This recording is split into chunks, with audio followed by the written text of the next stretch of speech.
वैशाली जन का प्रतिपालक, विश्व का आदि विधाता, जिसे ढूंढता विश्व आज, उस प्रजातंत्र की माता। रुको एक क्षण पथिक, इस मिट्टी पे शीश नवाओ, राज सिद्धियों की समाधि पर फूल चढ़ाते जाओ। आधुनिक विश्व को लोकतंत्र की पहली पहचान कराने वाला केंद्र है। वैशाली की पहचान जैन और बौद्ध धर्मावलंबियों के केंद्र के तौर पर है ही, इसके अलावा पालकालीन शासकों ने यहाँ हिंदू धर्मावलंबियों के लिए भी कई मंदिरों का निर्माण कराया।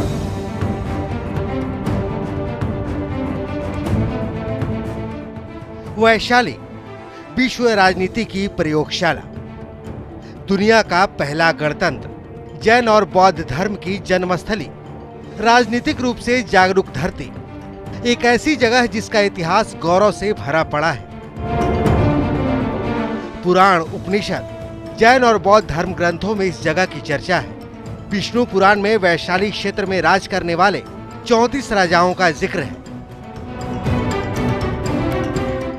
ईसा पूर्व 6ठी शताब्दी में विकसित हुए 16 महाजनपदों में वैशाली का महत्वपूर्ण स्थान है। नेपाल की तराई और गंगा के उत्तरी भाग में बसे वैशाली में लिच्छवी राजवंश ने गणतांत्रिक व्यवस्था की शुरुआत की। भारत की राजनीति नहीं बल्कि विश्व राजनीति की प्रयोगशाला रही है। और वैसे भी अगर देखें शासकीय दृष्टि से, राजनीतिक दृष्टि से, सांस्कृतिक दृष्टि से, ऐतिहासिक दृष्टि से, तो न केवल भारत का इतिहास बल्कि विश्व इतिहास का वो स्वर्णिम पृष्ठ है। वैशाली के इतिहास को छोड़कर विश्व इतिहास की कल्पना अधूरी हो जाएगी। मौर्य और गुप्तों के काल में वैशाली व्यापार और उद्योग का केंद्र हुआ करता था। वैशाली जैन धर्म के 24वें तीर्थंकर भगवान महावीर की जन्मस्थली है। बौद्ध धर्म के संस्थापक गौतम बुद्ध ने सबसे ज्यादा समय तक वैशाली में प्रवास किया। उन्होंने अपना आखिरी उपदेश वैशाली में ही दिया। वैशाली को नगर वधु आम्रपाली के लिए भी जाना जाता है, जिसे महात्मा बुद्ध ने पहली बार संघ में महिलाओं के प्रवेश के रूप में अनुमति दी थी। वैशाली में भगवान महावीर और भगवान महात्मा बुद्ध से जुड़े कई ऐतिहासिक और पुरातात्विक महत्व के केंद्र हैं। अशोक स्तंभ, बौद्ध स्तूप, अभिषेक पुष्करणी तालाब है, जहां जनता द्वारा निर्वाचित होने वाले शासकों को स्नान कराकर शुद्ध किया जाता था। मुस्लिम शासकों के आगमन से पहले वैशाली मिथिला क्षेत्र के कर्नाट वंश के राजाओं के अधीन भी रहा। वैशाली में भगवान बुद्ध का पदार्पण हुआ था और जैन धर्म और बुद्ध धर्म की जन्मस्थली वैशाली है। जैन और बुद्ध ये दोनों लोगों का जो उत्पत्ति हुआ और उन लोगों ने जो उपदेश दिया, वो भारत का प्रथम गणतंत्र और दुनिया का ऐसा गणतंत्र कहीं नहीं है जिसका उपदेश जैन ने और भगवान बुद्ध ने दिया कि अपने ऊपर शासन करने वाले लोग को स्वयं जनता को चुनना है। वैशाली जिले की जमीन समतल और उर्वर है। यहाँ की मिट्टी काफी उपजाऊ है। इस इलाके में शाही लीची, आम और केले की खेती होती है। आजादी की लड़ाई में इस जिले के लोगों ने अपनी शहादत दी। राष्ट्रपिता महात्मा गांधी 1920, 1925 और 1934 में वैशाली आए। वैशाली की पहचान जागरूक और समृद्ध इलाके के रूप में है। राजधानी पटना से पास होने और लोगों की राजनीतिक जागरूकता प्रबल होने के कारण वैशाली अब भी राजनीति के केंद्र में है। आज़ादी के बाद से ही वैशाली कांग्रेसियों का गढ़ रहा, लेकिन सन 77 में परिसीमन के बाद पहली बार संसदीय आकार वैशाली ने लिया और यहाँ से कांग्रेसी नेता रहे, 5 बार सांसद रहे। दिग्विजय नारायण सिंह चुनाव लड़े और जनता पार्टी के टिकट से ही जीतकर लोकसभा पहुँचे।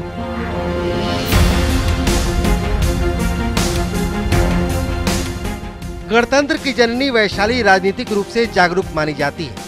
यहाँ के लोगों ने अपने ज्ञान का लोहा मनवाया है। यहाँ की मिट्टी बेहद उपजाऊ है, फिर भी ये विकास की दौड़ में पिछड़ गया है। अंग्रेजों के जमाने में यहाँ गन्ना की खेती व्यापक पैमाने पर शुरू हुई। गोरौल और मोतीपुर में चीनी मिल चलती थी। 90 के दशक से ये दोनों चीनी मिलें बंद हैं। चीनी मिलों के बंद होने का असर गन्ना किसानों पर पड़ा है। अब इस इलाके में गन्ना की खेती कम होने लगी है। जो किसान खेती करते हैं उनके सामने गन्ना बेचने की समस्या होती है। सांसद रामा किशोर सिंह कहते हैं कि उन्हें चीनी मिल शुरू नहीं करा पाने का मलाल है। आसानी यही है सर, जो चीनी मिल चलता था तो हम लोग को शादी ब्याह हर मौका पर काम आता था। अब जिस दिन से बंद हुआ है उस दिन से हम लोग को तबाही मचा हुआ है।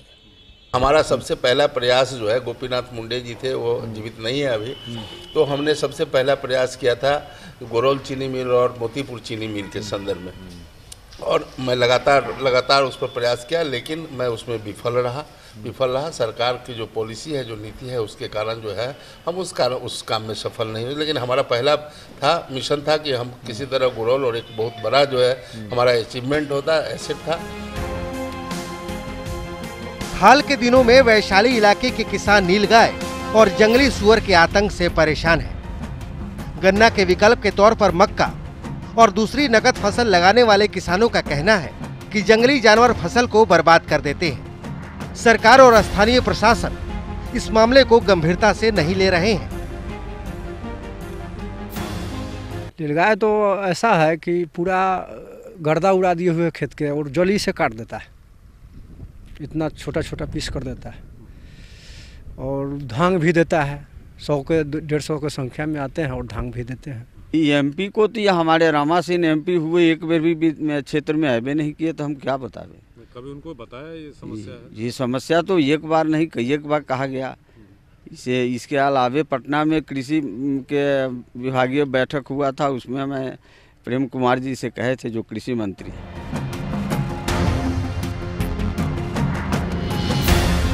कृषि प्रधान वैशाली जिले के किसानों के सामने सिंचाई एक बड़ी समस्या है।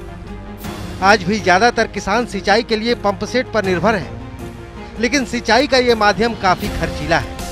रबी सीजन में इलाके की ज्यादातर नहरें सूखी हैं। बड़ी बैतरनी नहर में साल के कुछ महीने ही पानी आता है, जिससे सिंचाई कम, बर्बादी ज्यादा होती है।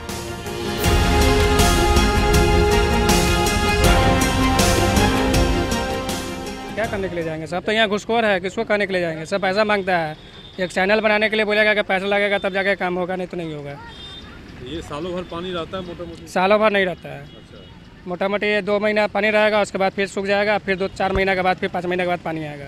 खेती हम लोग बोर्डिंग से करते हैं, पंप से करते हैं, इसी से खेती होता है। कोई राजनीतिक पहल नहीं होती है? राजनीतिक पहल इसमें कुछ नहीं होता है। खेती मुद्दे पर कोई राजनीतिक पहल नहीं होता है। वैशाली को जाम से निजात दिलाने के लिए बाईपास का निर्माण प्रस्तावित है, लेकिन जमीन अधिग्रहण की प्रक्रिया पूरी नहीं होने के कारण बाईपास का निर्माण नहीं हो पाया। कुछ किसानों की शिकायत है कि जमीन अधिग्रहण के 7 साल बाद भी उन्हें मुआवजे की राशि अब तक नहीं मिली। कहीं कहीं मुआवजा कम दिया जा रहा है और जमीन अधिग्रहण कर लिया गया है सर, और बहुत दिक्कत हो रहा है। सही ढंग से मुआवजा नहीं मिला है, और इससे सर बहुत खतरा भी हुआ है। आए दिन एक्सीडेंट होता था, तो यहाँ के जनता जनार्दन सब रोक दिया है, रात में अंधेरा रहता है। वैशाली इलाके में सिंचाई, सड़क के साथ साथ और भी कई दूसरी समस्याएं हैं। मुजफ्फरपुर नगर निगम का कचरा वैशाली के रौतनिया में डंप होता है, जिससे आसपास के लोगों को काफी परेशानियों का सामना करना पड़ता है। क्षेत्र में खेल का मैदान नहीं है, जिससे इलाके में खेल कूद की गतिविधियां प्रभावित हुई हैं। वहीं इलाके में शिक्षा व्यवस्था की स्थिति भी लचर है। बीआरए बिहार विश्वविद्यालय के अधीन आने वाले वैशाली के कॉलेज का सेशन काफी लेट चल रहा है।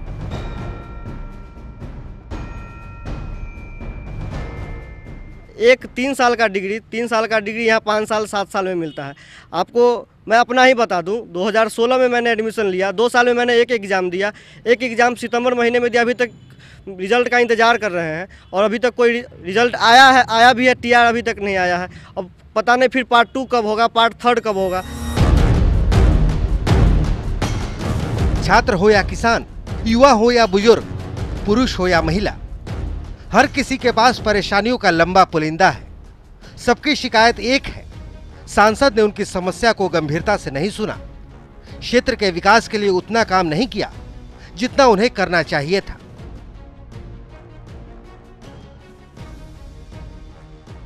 समस्या हम लोग देखते हैं से मेरे गांव में न बिजली का उपाय, न अथी हाई स्कूल, बहुत दूर मेरी बच्ची सब जाती है पढ़ने, कोई व्यवस्था यहाँ लागू नहीं है। हम लोग किसान खेत में काम करते हैं, नीलगाय उलगाय वो क्या बोलते हैं घोड़पड़ा सब चढ़ जाता है, सुखाड़ हो जाता है, कुछ भी आमदनी नहीं होता है हम लोग को। सरकार तो ऐसे ही होता है कि वोट लेने के समय कहता है कि मैं ये करूँगा वो करूँगा, बाद में होता कुछ नहीं। आप बताइए। कि वही कहना चाहते हैं कि जैसे पढ़ाई के क्षेत्र में बहुत दिक्कत चलता है, और कुछ भी कीजिए तो जहाँ कुछ भी कीजिए तो घूस देना पड़ता है। कोई भी एग्जाम दीजिए तो कहेगा जी कि घूस दीजिए तो पास करेंगे, नहीं तो नहीं करेंगे। 2014 में एलजेपी के रामाकिशोर सिंह वैशाली से रघुवंश प्रसाद सिंह जैसे कद्दावर नेता को हराकर चुनाव जीते।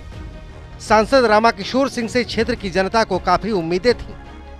सांसद रामाकिशोर सिंह का कहना है कि उन्हें अपने संसदीय क्षेत्र में नए उद्योग नहीं लगाने, चीनी मिल नहीं खुलवा पाने और सिंचाई परियोजनाओं पर काम नहीं कर पाने का मलाल है।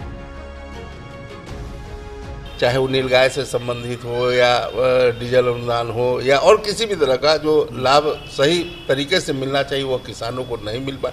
सिर्फ कागजी और अखबारी और जो मीडिया के माध्यम से जितनी बातें होती हैं, और किसान के कामों से हम लोग संतुष्ट नहीं हैं, और उस दिशा में हम लोग बहुत कोई कारगर कदम नहीं उठा सके हैं। कारगर और मैं कहूँ कि मैं सफल हूँ, हमारे यहाँ किसानों के लिए हमने ये ऐसा किया है वैसा किया है, हम उसमें स्पष्ट रूप से आपको कहना चाहते हैं जो सरकार की नीति है, जो सरकार का प्रणाली है, कार्य पद्धति है, उससे किसानों को कहीं कोई लाभ नहीं मिला। वैशाली लोकसभा संसदीय क्षेत्र में कुछ महत्वपूर्ण काम नहीं करा पाने का सांसद को मलाल है, लेकिन उसके बाद भी सांसद का दावा है कि अपने कार्यकाल के दौरान उन्होंने कई काम कराए। रामाकिशोर सिंह का कहना है कि सांसद निधि से मिली राशि से पीसीसी सड़क और 1000 सोलर लाइट लगवाया, 5 पोखर में सीढ़ी और घाट का निर्माण कराया, 3 सामुदायिक भवन बनवाया, 132 सड़कों का निर्माण पूरा कराया, जर्जर स्कूल भवन की मरम्मत कराई, बिजली के जर्जर तारों को बदलवाया। सांसद निधि के 25 करोड़ में से मिली 80% राशि खर्च हो चुकी है। 700 करोड़ की लागत से हाजीपुर सुगौली रेल लाइन का निर्माण चल रहा है। साथ ही रामाकिशोर सिंह का कहना है कि उनके प्रयास से वैशाली को विश्व हेरिटेज की अस्थायी सूची में शामिल किया गया है।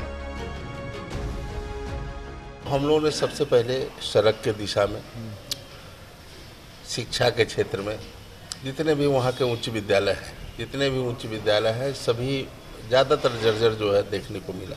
और आज भी वर्तमान समय में भी अभी तक हमको जो टारगेट था वो हमें अचीव नहीं किया, लेकिन हम लोगों ने प्रयास किया और काम किया है। और कुछ काम जो होना बाकी है वो महीना 2 महीने के अंदर, ये नहीं कि अगले 5 साल के बाद, वो बात मैं नहीं कर रहा हूँ, लेकिन महीने 2 महीने के अंदर जो है उसकी पूरी प्रक्रिया पूरी हो गई है। निश्चित रूप से बुद्ध की मूर्ति के साथ साथ और अन्य भी सर्वांगीण जो विकास होना चाहिए वो हो, यह हमारा प्रयास है। सांसद रामाकिशोर के दावों की हमने पड़ताल की। पड़ताल में हमने पाया कि कई जगहों पर सोलर लाइटें लगी हैं। लोगों ने भी सांसद के इस प्रयास की सराहना की, लेकिन सांसद निधि से बनी ज्यादातर सड़कों के निर्माण में भारी गड़बड़ी बरती गई है। कई सड़कें मिली जो निर्माण के कुछ दिनों बाद ही टूट गई। लोगों का कहना है कि ठेकेदार ने घटिया निर्माण कराकर बड़ी राशि डकार ली।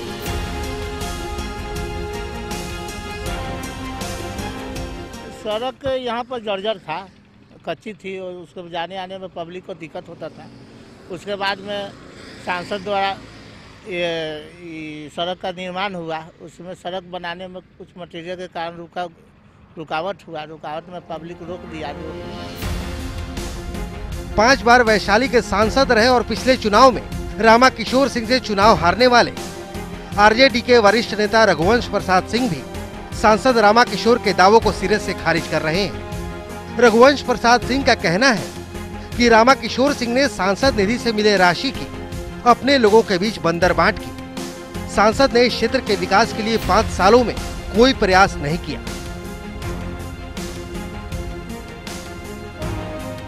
पिछले 4.5 वर्षों में जो पूर्व की योजनाएं चल रही थी वो भी अधूरी पड़ी रह गई। नया काम का तो सवाल ही नहीं है। पहले से जो मंजूर स्कीम सब है वो भी सब कार्यान्वयन नहीं हो सका।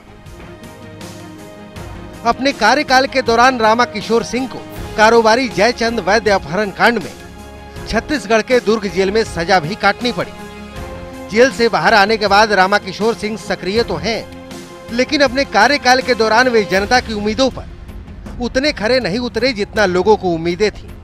खैर, अभी वक्त है एक ब्रेक का। ब्रेक के बाद लौटेंगे तो वैशाली में सियासी समीकरण की बात करेंगे।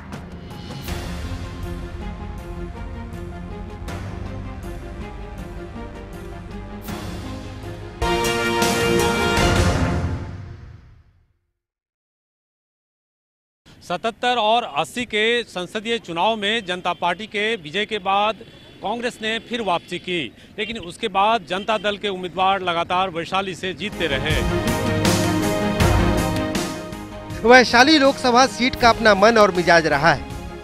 पार्टी भले ही सामाजिक न्याय की पृष्ठभूमि रही हो, पर अगड़े उम्मीदवार ही यहां से जीतते आए हैं। वैशाली लोकसभा सीट के लिए अब तक 11 बार चुनाव हुए हैं, जिसमें से 5 बार आरजेडी को जीत मिली है। आरजेडी के दिग्गज रघुवंश प्रसाद सिंह ने 5 बार इस क्षेत्र का प्रतिनिधित्व किया है। 1994 में जब लालू प्रसाद का शासन पूरे रौ में था, उन दिनों हुए उपचुनाव में आनंद मोहन की पत्नी लवली आनंद ने पूर्व सीएम सत्येंद्र नारायण सिंह की पत्नी किशोरी सिन्हा को पराजित कर दिया था। बिहार के चुनावी इतिहास में इस चुनाव की बड़ी चर्चा हुई थी। ये लालू प्रसाद की पहली राजनीतिक हार मानी जाती है। 1994 के उपचुनाव में जातीय गोलबंदी का केंद्र बिंदु वैशाली बना और यहां बिहार पीपुल्स पार्टी के लवली आनंद जातीय गोलबंदी के सहारे पहली बार उपचुनाव में जीतकर वैशाली से लोकसभा पहुंचे। 1977 के आम चुनाव में जनता पार्टी के उम्मीदवार दिग्विजय नारायण सिंह यहां से चुनाव जीते थे। 1980 और 1984 में किशोरी सिन्हा, 1989 में उषा सिंह, 1991 में शिवचरण सिंह यहां से सांसद बने। 1996 में पहली बार आरजेडी के डॉक्टर रघुवंश प्रसाद सिंह ने यहां से जीत हासिल की। 2004 और 2009 में डॉक्टर रघुवंश प्रसाद सिंह के सिर जीत का सेहरा बंधा। इसके बाद लगातार 1998, 99, 2004 और 2009 में डॉक्टर रघुवंश प्रसाद सिंह के सिर जीत का सेहरा बंधा। 2014 के चुनाव में एलजेपी के रामा किशोर सिंह ने डॉक्टर रघुवंश प्रसाद सिंह को हरा दिया। रघुवंश प्रसाद सिंह देवगौड़ा, गुजराल और मनमोहन सिंह सरकार में मंत्री भी रहे। 1996 से 2009 तक लगातार रघुवंश प्रसाद सिंह वहां से जनता दल के उम्मीदवार के रूप में और राष्ट्रीय जनता दल के गठन होने के बाद से राष्ट्रीय जनता दल के उम्मीदवार के रूप में चुनाव जीतते रहे। वैशाली लोकसभा क्षेत्र के अंतर्गत विधानसभा की 6 सीटें हैं। वैशाली, कांटी, मीनापुर, बरूराज, साहेबगंज और पारू विधानसभा क्षेत्र को मिलाकर वैशाली लोकसभा क्षेत्र का गठन हुआ। इस लोकसभा क्षेत्र में कुल 17,18,311 मतदाता हैं। 2015 के विधानसभा चुनाव में वैशाली से जेडीयू और पारू से बीजेपी को सफलता मिली। बरूराज, मीनापुर और साहेबगंज से आरजेडी और कांटी से निर्दलीय अशोक कुमार चौधरी जीते थे। वैशाली लोकसभा सीट पर अगड़ी जातियों का शुरू से बोलबाला रहा है। यहां राजपूत, यादव, भूमिहार जाति के वोटर ज्यादा हैं, लेकिन कई उपजातियों को मिलाने के बाद अति पिछड़ों और दलितों की आबादी यहां निर्णायक है। खासकर कुर्मी, कुशवाहा, नोनिया जाति के वोटर चुनाव पर असर डालते हैं। सुनहरे इतिहास और जनता की जटिल समस्याओं के बीच एक बार फिर वैशाली में सभी दलों ने अपनी तैयारी शुरू कर दी है। एनडीए को केंद्र और राज्य सरकार के काम पर भरोसा है। जेडीयू और बीजेपी का दावा है कि इस बार फिर यहां से एनडीए उम्मीदवार की जीत तय है। मुख्य रूप से वैशाली लोकसभा का काम हम देख रहे हैं तो राष्ट्रीय चुनाव जब भी होते हैं मुद्दे पे लड़ जाते हैं। 2014 का चुनाव हम लड़े थे भ्रष्टाचार के मुद्दे पे, 2019 का चुनाव हम लड़ेंगे विकास के मुद्दे पे। कहेंगे कि बिजली की समस्या वैशाली में अधिक थी और कांटी थर्मल के बाद से और माननीय मुख्यमंत्री जी ने जो संकल्प लिया एक एक घर को बिजली देंगे, वो भी अभियान हमारा बिल्कुल सफल रहा। 5 बार वैशाली के सांसद रहे रघुवंश प्रसाद सिंह एक बार फिर यहां से ताल ठोकने के लिए तैयार है। रघुवंश प्रसाद सिंह ने चुनाव की पूरी तैयारी कर ली है। वे वर्तमान सांसद की नाकामी और अपने कार्यकाल के काम के हिसाब के साथ जनता के बीच जाने की बात कह रहे हैं। सबसे ज्यादा किसान झेल रहे हैं। किसान को न्यूनतम समर्थन मूल्य नहीं मिल रहा है, चाहे गेहूं हो, चाहे मकई हो, चाहे धान हो। बार बार सूखा, कभी बाढ़ग्रस्त प्राकृतिक आपदाएं, पत्थर से ओले पड़ गए। पारू प्रखंड और सरैया प्रखंड के ज़्यादा गांव की फसलें ध्वस्त हो गई, एक छदाम अभी तक नहीं मिला। सुखाड़ पड़ गया, कहीं कुछ नहीं मिलता। वो जो जाली लोग है 2-1 निकाल लेता है, बाकी सारे किसान अपने भरोसे, भगवान के भरोसे लड़ रहे हैं। वैशाली लोकसभा क्षेत्र की जनता के मन में क्या है ये अभी साफ नहीं है, लेकिन नेताओं ने अपनी तैयारी पूरी कर ली है। अब देखना दिलचस्प होगा कि इस बार वैशाली में किसका डंका बजता है।